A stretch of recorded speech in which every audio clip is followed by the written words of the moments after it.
ಕ್ರಾಂತಿಗೆ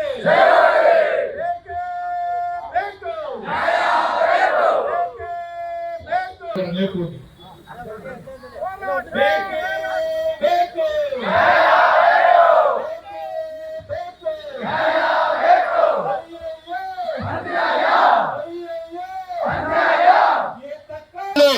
ಮುಖ್ಯಮಂತ್ರಿಗಳ ಮನೆ ಪಕ್ಕಕ್ಕೂ ಕೂಡ ಹೋಗ್ಬೋದು, ನಾವು ಹೇಳಂಗಿಲ್ಲ. ಯಾಕಂದ್ರೆ ಮಾಹಿತಿ ಕೊಟ್ಟು ಹೋಗ್ಲಿಕ್ಕೆ ಕೋಳಿ ಕೇಳಿ ಕಾರಾಡುವಂತ ಸಮಯ ಇಲ್ಲ. ಈಗ ಹೋಗ್ಬಿಡುತ್ತೆ.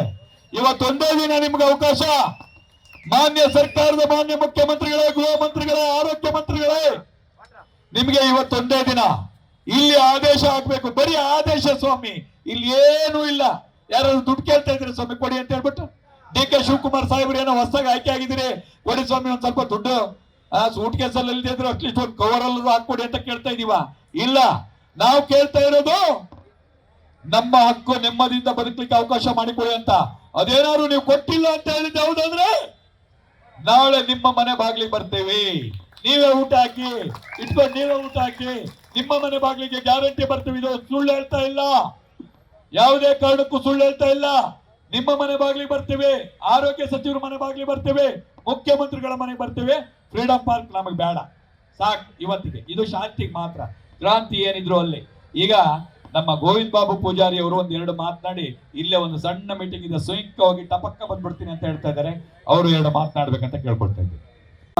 ರಾಜ್ಯ ಕಾರ್ಮಿಕ ಪರಿಷತ್ ರವಿ ಶೆಟ್ಟಿ ಮತ್ತೆ ಎಲ್ಲ ಟೀಮಿಗೆ ಮೊದಲನೇದಾಗಿ ಧನ್ಯವಾದಗಳನ್ನು ಹೇಳ್ತಾ ಇದ್ದೀನಿ. ಯಾಕೆ ಗೊತ್ತಾ, ಇಷ್ಟು ಜನ ಬೇಕರಿ ಕಾಂಡಿಮೆಂಟ್ ಅವರ ಹಿಂದ್ಗಡೆ ನೀವು ನಿಂತಿರೋದು ದೊಡ್ಡ ಹೆಮ್ಮೆ. ಆ ಸಂಸ್ಥೆಗೆ ನಾನು ನಿಮ್ಮ ಜೊತೆಗಿದ್ದೇನೆ ಅಂತ ಹೇಳೋದು ದೊಡ್ಡ ಹೆಮ್ಮೆ. ಯಾಕಂದ್ರೆ ಬೇಕರಿ ಕಾಂಡಿಮೆಂಟ್ ಎಷ್ಟು ಕಷ್ಟಪಟ್ಟು ಅವರು ಬೇಕರಿ ಮಾಡಿರ್ತಾರೆ, ಲೋನ್ ಮಾಡಿಯೋ ಬೇರೆ ಬೇರೆ ಕಡೆಯಿಂದ ಏನು ಫೈನಾನ್ಸ್ ಅರೇಂಜ್ ಮಾಡಿಯೋ ಲೋನ್ ಮಾಡಿರ್ತಾರೆ.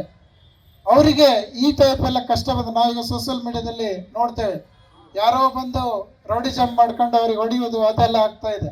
ಅದೆಲ್ಲ ಆಗಬಾರ್ದು. ಮತ್ತೆ ಒಂದು MRP ಐಟಮ್ ಅಲ್ಲಿ ಅವ್ರಿಗೆ ಏನಿರೋದಿಲ್ಲ, ಒಂದು 5 ರೂಪಾಯಿ ವೆಪರ್ಸ್ ಇದ್ರೆ ಅದರ ಒಂದು 25 ಪೈಸೆ ಅವರಿಗೆ ಸಿಗುತ್ತಾ ಇಲ್ಲ ಗೊತ್ತಿಲ್ಲ. ಅಂತ ಪರಿಸ್ಥಿತಿಯಲ್ಲಿ ಅವರು ಮ್ಯಾನೇಜ್ ಮಾಡ್ತಾ ಇದ್ದಾರೆ. ಅಂಥವ್ರ ಮೇಲೆ ಬೇರೆ ಬೇರೆ ರೀತಿಯಾದಂಥ ದೌರ್ಜನ್ಯ, ಬೇರೆ ಬೇರೆ ರೀತಿಯಾದಂಥ ಇದೆಲ್ಲ ಬಂದಾಗ ತುಂಬಾ ಕಷ್ಟ ಆಗುತ್ತೆ. ಇವತ್ತು ಒಂದು ದೊಡ್ಡ ಖುಷಿ, ಯಾಕಂದ್ರೆ ಈ ಸಂಘಟನೆ ಒಂದೇ ಕಾನ್ಸೆಪ್ಟ್ ಆಗಿರಲಿ, ಯಾವತ್ತೂ ಡಿವೈಡ್ ಆಗಬೇಡಿ. ಅವರ ಮೂಲ ಅವರು ಅದನ್ನು ಫಸ್ಟ್ ಸ್ಟಾರ್ಟ್ ಮಾಡಿದ್ದಾರೆ. ನೀವೆಲ್ಲರೂ ಅವರ ಜೊತೆ ನಿಂತರೆ ನಿಮ್ಗೆ 100% ಅವರು ಜಯ ತಂದು ಕೊಡ್ತಾರಂತ ಇವತ್ತು ನಿಮ್ಗೆಲ್ಲರಿಗೂ ನಾನು ಹೇಳ್ತಾ ಇದ್ದೇನೆ. ನಿಮ್ಮೆಲ್ಲರ ಜೊತೆ ಗೋವಿಂದ ಬಾಬು ಪೂಜಾರಿ ಯಾವತ್ತೂ ಇದ್ದಾನೆ. ಹಾಗೆ ಸಿಬ್ಬಂದಿಗಳಿಂದ ಮತ್ತು ರೌಡಿಗಳಿಂದ ಆಗುತ್ತಿರುವ ಸಮಸ್ಯೆ, ಇದರ ಬಗ್ಗೆ ಒಂದು ಜಲಕ್ ಸಣ್ಣದು. ನಾವು ರಾಜಕೀಯ ಪಕ್ಷದಾಗಿದ್ರೆ ಜಲಕ್ ಅಂತೇಳಿ ಹಿಂಗೆ ತಿರುಗಿ ನೋಡಿದ್ರು ಸಾಕಿತ್ತು, ಅಲ್ಲಿ ಇದ್ರಲ್ಲಿ ಬರ್ತಾ ಇರ್ತೈತಿ ಎಲ್ಲರೂ. ನಮ್ದೇನಿಲ್ಲ, ನಾವೇ ಹೇಳ್ಬೇಕು.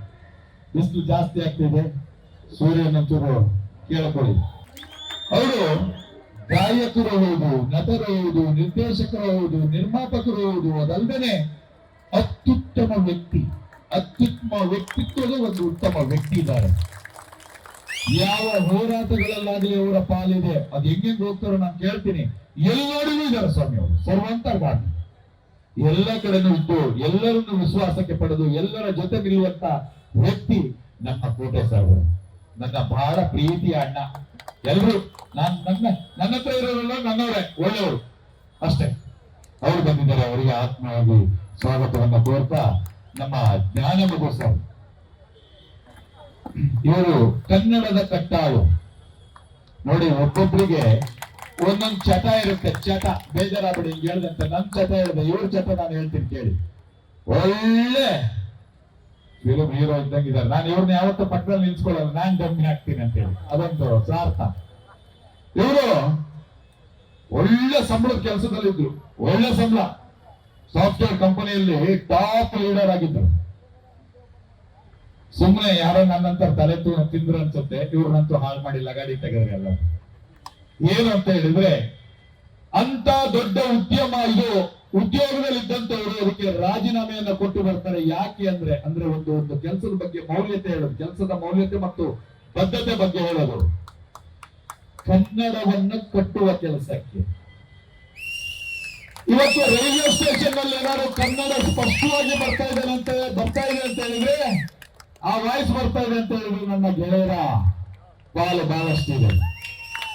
ಕನ್ನಡ ಪ್ರಾಧಿಕಾರಕ್ಕೆ ಅಭಿವೃದ್ಧಿ ಪ್ರಾಧಿಕಾರಕ್ಕೆ ಉಚಿತವಾಗಿ ಸಲಹಾಗಾರರಾಗಿದ್ದಾರೆ. ಕನ್ನಡದ ಮಿನಿಸ್ಟ್ರಿಗಳಿಗೆ ಉಚಿತವಾದ ಸಲಹೆಗಾರ, ಉಚಿತ. ಅದಕ್ಕೆ ಉಚಿತ ನಾನು ಸೇರಿಸಿ ಹೇಳ್ತಾ ಇದ್ದೀನಿ, ಮತ್ತೆ ಪೇಯ್ಡ್ ಅಂತ ಹೇಳಿದ್ರೆ ಕಷ್ಟ. ಇದು ಉಚಿತವಾದ ಸಲಹೆಗಾರರಾಗಿದ್ದಾರೆ. ಮತ್ತೆ ಕನ್ನಡವನ್ನ ಯಾವ ರೀತಿ ಬುಡದಿಂದ ಕಟ್ಟಬೇಕು ಅಂತ ಒಂದು ಕಟ್ಟುವಂತ ಕೆಲಸವನ್ನ ಮಾಡುವಂತ ಧೀಮಂತ ಹೃದಯ ಶ್ರೀಮಂತ ನನ್ನ ಗೆಳೆಯ ಜ್ಞಾನಮಧು ಅಂತ ಹೇಳ್ಬೋದು. ಬಹಳಷ್ಟು ಲೇಖನಗಳನ್ನ ಬರೆದಿದ್ದಾರೆ, ಬಹಳಷ್ಟು ಕಥೆ ಇದನ್ನ ಬರೆದಿದ್ದಾರೆ, ರಿಯಾಲಿಟಿಯನ್ನ ಬರೆದಿದ್ದಾರೆ. ಮತ್ತೆ ನೇರವಾಗಿ ಕನ್ನಡ ಮೊದಲು ಎನ್ನುವ ಒಂದು ಗೆಳೆಯರ ಬಳಗವನ್ನು ಹುಟ್ಟಾಕಿದ್ದಾರೆ. ಕರ್ನಾಟಕದಲ್ಲಿ ಎಷ್ಟೋ ಜನಿಗೆ ಸಾಮಾನ್ಯ ಜನರು ಬಿಟ್ಟಾಗ ಮಂತ್ರಿಗಳಿಗೆ ಮುಖ್ಯಮಂತ್ರಿಗಳಿಗೆ ಗೊತ್ತಿರಲಿಲ್ಲ ಇಲ್ಲಿ ಹಿಂದಿ ನಮ್ಮ ರಾಷ್ಟ್ರ ಭಾಷೆಯನ್ನು ತಿಳ್ಕೊಂಡಿದ್ರು. ಹಿಂದಿ ರಾಷ್ಟ್ರ ಭಾಷೆ ಅಲ್ಲ ಅನ್ನೋದು ಅವ್ರಿಗೆ ಗೊತ್ತಿರಲಿಲ್ಲ. ಅದನ್ನ ತೋರಿಸಿಕೊಟ್ಟವರು ನಮ್ಮ ಜ್ಞಾನಮಧುವರವರಿಗೆ, ಅವರ ತಂಡಕ್ಕೆ ಆತ್ಮೀಯ ವಾಣಿಯವರು ಬಂದಿದ್ದಾರೆ. ಅವರೆಲ್ಲರೂ ಕೂಡ ಆತ್ಮೀಯವಾಗಿ ಸ್ವಾಗತವನ್ನ ಕೋರ್ತಾ ನಮ್ಮ ಹೋರಾಟದ ಬೇಡಿಕೆಗಳನ್ನ ಒಂದ್ಸಲ ಹೇಳ್ಬಿಡ್ತೇನೆ ನಾನು. ರಗಣ ಒಂದ್ಸಲ ಬೇಡಿಕೆ ಏನಿದೆ ಅಂತ ಹೇಳ್ತೀನಿ, ಅವಾಗ ನಿಮಗ್ ಗೊತ್ತಾಗ್ತದೆ ಯಾವ್ದು ಇದು ಮಾಡ್ಬೇಕು ಅಂತ ಹೇಳ್ಬಿಟ್ಟು. ಒಳ್ಳೇದಾಗಲಿಕ್ಕೆ ಬಹಳ ಸಮಯ ಬೇಕಾಗತ್ತೆ, ಕೆಟ್ಟದಾಗಕ್ಕೆ ಕ್ಷಣ ಮಾತ್ರ ಸಾಕು. ನಾವೆಲ್ಲ ಕೆಟ್ಟರಾದ್ರೆ ನೀವೆಲ್ಲಿರ್ತೀರ ಅನ್ನೋದು ನಿಮ್ಗೆ ಇರ್ಲಿಕ್ಕೆ ಜಾಗ ಇಲ್ಲ. ಇವತ್ತು ಒಂದು ಬಾರಿ ಈ ಜನರನ್ನ ಒಬ್ಬ ಶ್ರೀಮಂತ ಸೇರಿಸ್ಬೇಕಂತ ಹೇಳಿದ್ರೆ ಕವರ್ ಒಳಗಡೆ ಹಾಕೊಡ್ಬೇಕು. ಅದು ಇವರು ಬರಲ್ಲ, ಬೇರೆ ಕೆಲಸ ಇಲ್ದಿದ್ದಾರೆ ಒಂದಿಷ್ಟು ಜನ ಬರ್ತಾರೆ. ಇವತ್ತು ಬಂದಿದ್ದಾರೆ ಅಂತ ಹೇಳಿದ್ರೆ ಎಲ್ಲ ಮೌಲ್ಯಾಧಾರಿತ ಜನಗಳು, ಗೌರವಾನ್ವಿತ ಜನಗಳು, ಸ್ವಾಭಿಮಾನಿ ಬೇಕರಿ ಕಾಂಡಿಮೆಂಟ್ಸ್ ಬೀಡ ಅಂಗಡಿಯವರು, ದುರ್ವ್ಯಕ್ತಿಗಳಿದ್ದಾರೆ.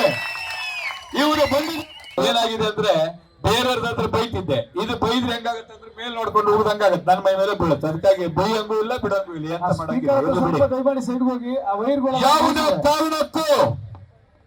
ಯಾವುದೇ ಕಾರಣಕ್ಕೂ ನನ್ನ ಬೇಕರಿ ಕಾಂಡಿಮೆಂಟ್ಸ್, ಸಣ್ಣ ಉದ್ದಿಮೆದಾರರು, ಬೀಡ ಅಂಗಡಿ, ಹೂವಿನ ವ್ಯಾಪಾರಿಗಳು, ಹಣ್ಣಿನ ವ್ಯಾಪಾರಿಗಳು, ತಳ್ಳುಗಾಡಿ ವ್ಯಾಪಾರಿಗಳು, ಅಗ್ರೆಸ್ ಅಂಗಡಿಯವರು ಯಾರಿಗೂ ಕೂಡ ನಾನು ಮುಟ್ಟಕ್ ಬಿಡಲ್ಲ. ಯಾವುದೇ ಕಾರಣಕ್ಕೂ ಮುಟ್ಟಕ್ ಬಿಡಲ್ಲ. ಇಲ್ಲಿವರೆಗೆ ಏನು ಇಲ್ದೆ ಎಂತ ಇಲ್ದೇನೆ ಇಲ್ಲಿವರೆಗೆ ಹುಲಿ ತರ ಆಡ್ತಾ ಇದ್ದೆ. ಇನ್ನೆಷ್ಟು ಆಡ್ಬೋದು ನಾನು, ಇನ್ನೆಷ್ಟು ಆಡ್ಬೋದು ಯೋಚನೆ ಮಾಡಿ. ನನ್ನ ಹತ್ರ ದಂಡಿದೆ, ನನ್ನ ಹತ್ರ ಶಕ್ತಿ ಇದೆ, ನನ್ನ ಹತ್ರ ದಂಡಿದೆ. ಸರ್ಕಾರವನ್ನ ಬೇಕಾದ್ರೆ ಇಳಿಸುವಂತ ಶಕ್ತಿ ನಮ್ಮ. ಇದಕ್ಕೂ ಕೂಡ ನಾಳೆ ಬೆಳಗ್ಗೆ ಇವತ್ತೇನಾದ್ರೂ ಮಂತ್ರಿಗಳು ಯಾರು ಬಂದ ತಕ್ಷಣ ನಮ್ಮ ಸಮಸ್ಯೆಗೆ ಪರಿಹಾರ ಸೂಚನೆ ಮಾಡಿಲ್ಲ ಅಂತ ಹೇಳಿದ್ರೆ ನಾಳೆ ಬೆಳಗ್ಗೆ ಇಷ್ಟು ಜನ ಹೇಗೆ ಬರ್ತೀವಿ, ಎಲ್ಲಿ ಬರ್ತೀವಿ, ಏನ್ ಬರ್ತೀವಿ ಅನ್ನೋದಿಲ್ಲ. ಗೃಹ ಮಂತ್ರಿಗಳ ಮನೆ ಪಕ್ಕದಲ್ಲಿ ಇರ್ತೀವಿ. ಅಲ್ಲ ಹೆಂಗಿದೆ ಹೋರಾಟದ ಕಾವು ನಮ್ಗೆ ಹೆಂಗ ಅನಿಸ್ತಾ ಇದೆ? ಕಾರ್ಮಿಕರ ಪರಿಷತ್ತು ಯಾವ್ದಾದ್ರೂ ಒಂದು ಪ್ರತಿಭಟನೆಗೆ ಅನೌನ್ಸ್ ಮಾಡಿದ್ರೆ ಇದೆಲ್ಲ ಬೆಂಗಳೂರು ಬಂದು ನಿಲ್ತೀನಿ ಅಂತ ಇಂಟೆಲಿಜೆನ್ಸ್ ರಾತ್ರಿ ಮಾಹಿತಿ ಗೊತ್ತಾಗಿ ಸುಮಾರು 11ರಿಂದ 15 ರಿಸರ್ವ್ಗಳನ್ನ ಆಲ್ರೆಡಿ ಹಾಕ್ಬಿಟ್ಟಿದ್ದಾರೆ. ಬೇಡಿಕೆಗಳನ್ನ ಈಡೇರಿಸೋದಕ್ಕೋಸ್ಕರ ನಾವು ಬೀದಿ ಕೂತಿದ್ದೀವಿ. ನಮ್ಮ ವ್ಯಾಪಾರವನ್ನ ಬಿಟ್ಟು ಮಾನ್ಯ ಪ್ರಿಯಾಂಕಾ ಖರ್ಗೆ ಅವರು ಕಳೆದ ಒಂದು ತಿಂಗಳ ಹಿಂದೆ ಪ್ರಮಾಣ ವಚನ ಸ್ವೀಕಾರ ಮಾಡಿರ್ಬೋದು. ಆದರೆ ಅವ್ರ ಕಿವಿಗೆ ನನಗೆಲ್ಲವೂ ಗೊತ್ತಾಗ್ತಾ ಇರುತ್ತೆ. ಯಾವ ಉದ್ಯಮಿಗಳ ಮೇಲೆ ಹಲ್ಲೆ ನಡೀತಾ ಇದೆ, ಬೇಕರಿ ಕಾರ್ಮಿಕರ ಮೇಲೆ ಹಲ್ಲೆ ನಡೀತಾ ಇದೆ, ಬೀದಿ ಬದಿ ವ್ಯಾಪಾರಿಗಳಿಗೆ ಏನು ನಷ್ಟ ಆಗ್ತಾ ಇದೆ, ಯಾರಿಂದ ಏನು ತೊಂದರೆ ಆಗ್ತಾ ಇದೆ ಅಂತ ಎಲ್ಲವೂ ಗೊತ್ತಿದ್ರು ಕೂಡ ಬೇರೆ ವಿಚಾರಗಳು, ಯಾವುದೋ ಬೇಡದ ವಿಚಾರಗಳಿಗೆ ದಿನ ಬೆಳಗ್ಗೆ ಆದ್ರೆ ಪ್ರತಿಕ್ರಿಯೆ ನೀಡ್ತೀರಾ. ಇಷ್ಟು ಸಾವಿರ ಜನ ಫ್ರೀಡಂ ಪಾರ್ಕ್ ಅಲ್ಲಿ ಬಂದಿರೋ ಮಾಹಿತಿ ತಮಗೆ ಗೊತ್ತಿರುವ, ನಾವು ಕೂಡ ಈಗ ಬಂದಿರೋ ಮಾಹಿತಿ ಪ್ರಕಾರ ಪೊಲೀಸ್ ಅಧಿಕಾರಿಗಳು, ನಮ್ಮ ಆತ್ಮೀಯರಾದಂಥ ಸ್ಥಳೀಯ ಡಿಪಾರ್ಟ್ಮೆಂಟ್ ಸ್ಟಡೀಸ್ ಪೊಲೀಸ್ ಅಧಿಕಾರಿಗಳು ಇಲ್ಲಿ ಆಯುಕ್ತರನ್ನ ಕರೆಸ್ತಾ ಇದ್ದಾರೆ 1ರಿಂದ 1.5 ವರ್ಷಗಳಿಗೆ. ಅವ್ರಿಗೂ ಕೂಡ ಮನವಿ ಕೊಡ್ತೀವಿ. ಮಧ್ಯಾಹ್ನ 3ರಿಂದ 3 ವರ್ಷಗಳಿಗೆ DIG ಅವರು ಸಮಯಾವಕಾಶ ಕೊಟ್ಟಿದ್ದಾರೆ ಭೇಟಿ ಮಾಡಲಿಕ್ಕೆ, ನಮ್ಮ ಕುಂದುಕೊರತೆಯನ್ನು ಕೇಳಲಿಕ್ಕೆ. ಅಲ್ಲಿವರೆಗೆ ಕೂಡ ನಾವು ನಮ್ಮ ಮನವಿಯನ್ನ ಕೇಳ್ಕೊಳ್ತೀವಿ.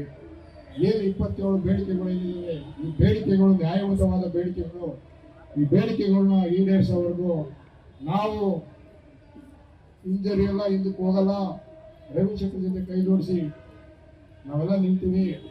ಹಾಗೇನೆ ಈ ಒಂದು ಹೋರಾಟ ಹಗಲು ರಾತ್ರಿ ಏನದೆ ಏನು ಒಂದು ತಿಂಗಳಿಂದ ಅವರ ಕಾರ್ಮಿಕ ಪರಿಷತ್ನ ಎಲ್ಲ ಪದಾಧಿಕಾರಿಗಳು ನಿರಂತರವಾಗಿ ಕೆಲಸ ಮಾಡಿ ಈ ಒಂದು ಹೋರಾಟನ ಸಕ್ಸಸ್ ಮಾಡ್ತಾ ಇದ್ದಾರೆ. ಅವ್ರಿಗೆ ಧನ್ಯವಾದ ಹೇಳ್ತಾ, ಇದನ್ನ ಯಾರು ಕೆಡಿಸ್ಬೇಕು ಅಂತ ಈ ಹೋರಾಟನ ಸಾಕಷ್ಟು ಜನ ಪ್ರಯತ್ನ ಪಡ್ತಿದ್ದಾರೆ. ಆ ಪ್ರಯತ್ನ ಅವರು ವಿಫಲ ಆಗಿ ಪ್ರಾಯಶಃ ಯಾವುದೋ ಹಾಸ್ಪಿಟ್ಲಿಗೆ ಹೋದಂತ ಈ ಒಂದು 10 ನಿಮಿಷ ಯಾರೋ ಸ್ನೇಹಿತರು ಹೇಳಿದ್ರು, ಅವ್ರು ಒಳ್ಳೇದಾಗ್ಲಿ, ನಾವೇನು ಕೇಳಿ ಬಯಸಲ್ಲ.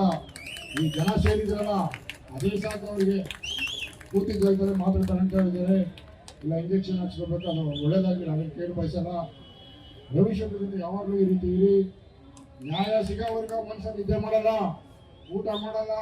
ರಾತ್ರಿ 10:30 ಸ್ಟೇಜ್ ಹಾಕ್ತೇವೆ, ಮಳೆ ಹರಿತಾ ಇದ್ರು ಕೂಡ ಇಲ್ಲಿ 10:30 12:30 ಒಂದ್ಸಲ ಬರ್ತಾರೆ, ಚೆಕ್ ಮಾಡ್ತಾರೆ ಇದ್ದಾರೆ. ಯಾಕೆ ನಾನು ಇಲ್ಲಿ ಬೆಂಗಳೂರು ಫ್ರೀಡಂ ಪಾರ್ಕ್ನ ಅಧ್ಯಕ್ಷ ಆಗಿರೋದ್ರಿಂದ ಈ ಮಾಹಿತಿ ಗೊತ್ತು. ಪ್ರತಿ ಒಂದನ್ನು ಕೂಡ ತಮ್ಮ ಮನೆ ಕೆಲಸ ಅಂತ ಹೇಳಿ 27 ಬೇಡಿಕೆಗಳನ್ನ ಯಾರ್ಯಾರ ಮನೆ ಬಾಕಿ ಮಿನಿಸ್ಟ್ರುಗಳು ನಿಮಗೋಸ್ಕರ ಕೈ ಕಾಲಿದ್ದು ಸ್ವಾಮಿ. ಇದನ್ನ ನಮ್ಮ ಬೇಕರಿ ಮಾಲೀಕರ ಮೇಲೆ, ಬೀದಿ ಬದಿ ವ್ಯಾಪಾರಿಗಳ ನಿತ್ಯ ಕಿರುಕುಳ ಆಗ್ತಿದೆ. GBI ಅಧಿಕಾರಿಗಳು, ಮಾರ್ಷಲ್ಸ್ಗಳು, ರಾಕ್ಷಸರಂತಹ ಇನ್ನ ಕೆಲವು ಅಧಿಕಾರಿಗಳಿದ್ದಾರೆ, ಅವರಂತೂ ತುಂಬಾನೇ ಕಂಡ ಕೊಡ್ತಾ ಇದ್ದಾರೆ ಅಂತೆಲ್ಲ ಹೇಳಿ ಮನವಿಯನ್ನ ನಾವು ದುಡ್ದು ತಿರ್ಲಿಕ್ಕೆ ನಮ್ಮನ್ನ ಬಿಡಿಯಕ್ಕೆ ಕೇಳ್ತಾ ಇದ್ದೀರಿ. ನೀವು ಯಾವ ಆಶಯ ಕೇಳ್ತಾ ಇಲ್ಲ. ಯಾವ ಸರ್ಕಾರ ಬಂದಾಗಲೂ ಕೂಡ ನೀವು ಜನಪ್ರತಿನಿಧಿಗಳನ್ನ ಆಯ್ಕೆ ಮಾಡ್ಲಿಕ್ಕೆ ಹೋಗಿದ್ದೀರಿ. ನಿಮ್ಮ ಓಟು ಶಿವಮೊಗ್ಗದಲ್ಲಿರ್ಬೋದು, ಭದ್ರಾವತಿಯಲ್ಲಿರ್ಬೋದು, ಉಡುಪಿಯಲ್ಲಿರ್ಬೋದು, ಕುಂದಾಪುರದಲ್ಲಿರ್ಬೋದು, ಹೋಗಿ ಓಟನ್ನ ಹಾಕಿದ್ದೀರಿ. ಜನಪ್ರತಿನಿಧಿಗಳನ್ನ ಆಯ್ಕೆ ಮಾಡಿದಿರಿ. ಇವತ್ತು ಜನಪ್ರತಿನಿಧಿ ಆಯ್ಕೆ ಮಾಡಿ ನಾವು ವಿಧಾನಸೌಧದಲ್ಲಿ ಕೂತ್ಕೊಂಡ ತಕ್ಷಣ ನಿಮ್ಮ ನೋವನ್ನು ನೋಡುವಂಥದ್ದು ನಮ್ಮ ಕರ್ತವ್ಯ ಅಲ್ವಾ? ನಾವು ಇವತ್ತು ವಿರೋಧ ಪಕ್ಷದಲ್ಲಿದ್ದೀವಿ. ನನ್ನ ಆತ್ಮೀಯ ಸ್ನೇಹಿತರಾದಂತ MLC ನಮ್ಮ ರಮೇಶ್ ಅಣ್ಣ ಬಂದಿದ್ದಾರೆ, ನನ್ನ ಆತ್ಮೀಯ ಸ್ನೇಹಿತರವರು. ಅವರು ಕೂಡ ನೋಡಿ, ನಾನು ಇವತ್ತು ಅವ್ರನ್ನ ಅಭಿನಂದಿಸ್ತೇನೆ. ಇವತ್ತು ಅವರು ಅಷ್ಟು ಬಿಸಿ ಇದ್ರು ಕೂಡ ನಿಮ್ಮನ್ನ ನೋವನ್ನ ಕೇಳಲಿಕ್ಕೆ ಅವ್ರು ಬಂದಿದ್ದಾರೆ. ಅವರೇ ನಿಮ್ಮ ವೋಟರ್ಸ್ ಅಲ್ಲ, ಆದ್ರೆ ಅವರಿಗೆ ಗೊತ್ತು. ಸಣ್ಣ ಪೆಟ್ಟಿಗೆ ಅಂಗಡಿಯಲ್ಲಿ ಹೋಗಿ ಚಾ ಕುಡಿದಿರ್ತೀರಿ, ಗಾಡಿಯನ್ನ ನಿಲ್ಲಿಸಿ ಪೆಟ್ಟಿಗೆ ಅಂಗಡಿಯಲ್ಲಿ ಹೋಗಿ ಇಡ್ಲಿ ತಿಂದಿರ್ತೀನಿ. ನನ್ನ ಸಣ್ಣ ಉದ್ಯಮದಾರರಿಗೆ ಸಮಸ್ಯೆ ಆದಾಗ ನಾನು ಕೂಡ ಪಾಲ್ಗೊಳ್ಬೇಕು ಅಂತೇಳಿ ಅದೇ ಸಂದರ್ಭದಲ್ಲಿ ಸುಮಾರು ಜನ ಬಂದಿದ್ದಾರೆ. ವೇದಿಕೆ ಮೇಲೆ ಹೆಸರನ್ನ ಹೇಳಲಿಕ್ಕೆ ಹೋದ್ರೆ ತಪ್ಪಾಗುತ್ತೆ. ವೇದಿಕೆ ಮೇಲೆ ಇರತಕ್ಕಂಥ ಎಲ್ಲ ನಿಮ್ಮ ಸಣ್ಣ ಉದ್ಯಮದಾರರ ಪರವಾಗಿ ಬಂದ ಎಲ್ಲ ವೇದಿಕೆ ಮೇಲೆ ಇರತಕ್ಕಂಥ ಎಲ್ಲ ಗಣ್ಯರು, ಆತ್ಮೀಯರು, ಸ್ನೇಹಿತರೆ, ನಾನು 2 ನಿಮಿಷದಲ್ಲಿ ನನ್ನ ಮಾತನ್ನ ಮುಕ್ತಾಯ ಮಾಡ್ತೀನಿ. ಅನೇಕ ಗಣ್ಯರು ಮಾತಾಡ್ಲಿಕ್ಕಿದ್ದಾರೆ.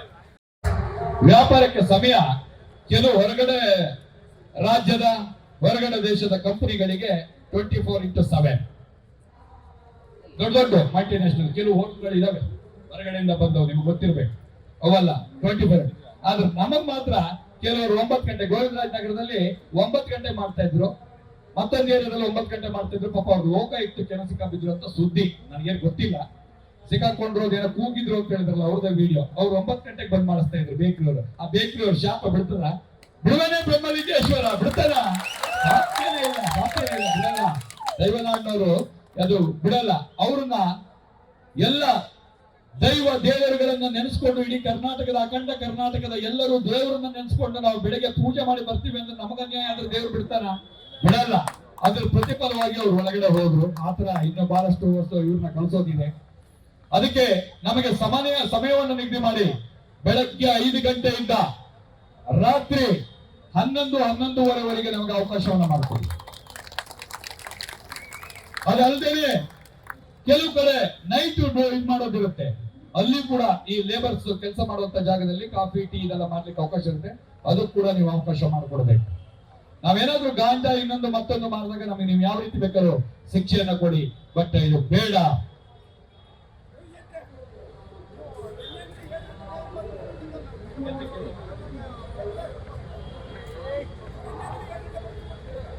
ಅದೇ ಹೇಳ್ತೇನೆ ಸರ್, ನಾನು ಯಾಕೆ ಬಾಯಿ ಬಿಟ್ಟು ಹೇಳಿಲ್ಲ ಅಂತ ಹೇಳಿದ್ರೆ, ಬಾರು, ಪಬ್ಗಳು, ಹೋಟ್ಲ್ ಅಂತ ಯಾಕೆ ಬಿಟ್ಟು ಹೇಳಿಲ್ಲ ಅಂತ ಹೇಳಿದ್ರೆ, ಅವರು ಎಲ್ಲರೂ ನಮ್ಮ ಸಂಸ್ಥೆಗೆ ಇದಿದ್ದಾರೆ. ಅಂದ್ರೆ ಒಬ್ರು ಮಲತಾಯಿ ಧೋರಣೆ ಮಾಡಬೇಡಿ ಅಂದಿದ್ದೆ ಇದಕ್ಕೆ. ಬಾರ್ ಪಬ್ ಅಂತ ಹೇಳುತ್ತಿದ್ದಿಲ್ಲ. ಬಾರ್ ಪಬ್ ಅಲ್ಲಿ ಸಿಗರೇಟ್ ಕೊಡಂಗಿಲ್ಲ, ಸಿಗರೇಟ್ ಕೊಡ್ತಾ ಇದ್ದಾರೆ. ಪ್ಲಾಸ್ಟಿಕ್ ಕಪ್ ಕೊಡಂಗಿಲ್ಲ, 90 ಬೇಕು ಅಂತ ಹೇಳಿದ್ರೆ ಹಾಕೊಟ್ಬಿಡ್ತಾರೆ ಅಲ್ಲೇ. ಯಾವ್ದ್ರಲ್ಲಿ? ಪ್ಲಾಸ್ಟಿಕ್ ಅಲ್ಲಿ. ಅದು ಪೊಲೀಸಿಗೆ ಕಾಣಲ್ಲ, ಅದ್ರ ಮೇಲೆ ಕೇಸ್ ಏನೋ ಅದೆಲ್ಲ ಮಾಡಲ್ಲ. ನಿಮ್ಮ ಮಾತ್ರ ಪೊಲೀಸ್ ಇಲಾಖೆ ಏನಾದ್ರು ದಂಡ ವಿಧಿಸೋದಿದ್ರೆ ಅವರು ಆಣೆ ಮಾಡಿ ಪ್ರಮಾಣ ಮಾಡಿ ಬಂದಿದ್ದಾರೆ, ಅದು ನಿಮ್ಮ ಮೇಲೆ ಮಾತ್ರ. ಜಿಬಿಐ ಅಧಿಕಾರಿಗಳು ಅಷ್ಟೇ, ನಿಮ್ಮ ಮೇಲೆ ಮಾತ್ರ. ಯಾಕಂದ್ರೆ ಅವ್ರಿಗೆ ಕೇಸ್ ಆಗ್ಬೇಕು, ಅಧಿಕಾರಿಗಳ ಮೇಲ್ಗಡೆ ತೋರ್ಸಕ್ಕೆ ಕೇಸ್ ನೀವು ವಾಪಸ್